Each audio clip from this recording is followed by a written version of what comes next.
ரசூலுல்லாஹி ஸல்லல்லாஹு அலைஹி வஸல்லம் அவர்கள் பதில் சொன்னார்கள், லக்கத் உன்சிலத்தில் லைல ஆயா, எனக்கு ஒரு குர்ஆன் வசனம் இன்று இரவு இறக்கப்பட்டது.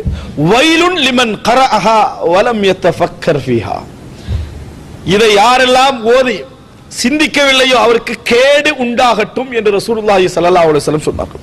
இரண்டு வார்த்தையில சொன்னார்கள் அதே இடத்துல, வைலுன் லிமன் கரஅஹா வலம் யததப்பர் ஃபீஹா, யார் அதுல படிப்பினை பெறவில்லையோ அவருக்கு கேடு உண்டாகட்டும் என்று சொல்லி, இன்ன ஃபீ ஹல்கிஸ் ஸமாவாதி வல் அர்த் வக்திலாஃபில் லைலி வன் நஹார் என்ற அந்த வசனத்தை ரசூலுல்லாஹி ஸல்லல்லாஹு அலைஹி வஸல்லம், வானங்கள் பூமி படைக்கப்பட்டதிலும் இரவு பகல் மாறி மாறி வருவதிலும் சிந்தனை உள்ளவர்களுக்கு அத்தாட்சி உண்டு என்ற வசனம் இறக்கப்பட்டது. இதை யார் ஓதி படிப்பினை பெறவில்லையோ அவர்களுக்கு கேடு உண்டாகட்டும் என்று ரசூலுல்லாஹி ஸல்லல்லாஹு அலைஹி வஸல்லம் அவர்கள் சொன்னார்கள் என்ற செய்தியை நாம் என்ன செய்கிறோம், பார்க்கிறோம். அன்புள்ள சகோதரர்களே, ரசூலுல்லாஹி ஸல்லல்லாஹு அலைஹி வஸல்லம் அவர்கள் இந்த வசனத்தை சிந்திப்பதன் மூலம் எங்களுக்கு சொன்ன விஷயம் என்ன? நாம் படிப்பினை ரசூல்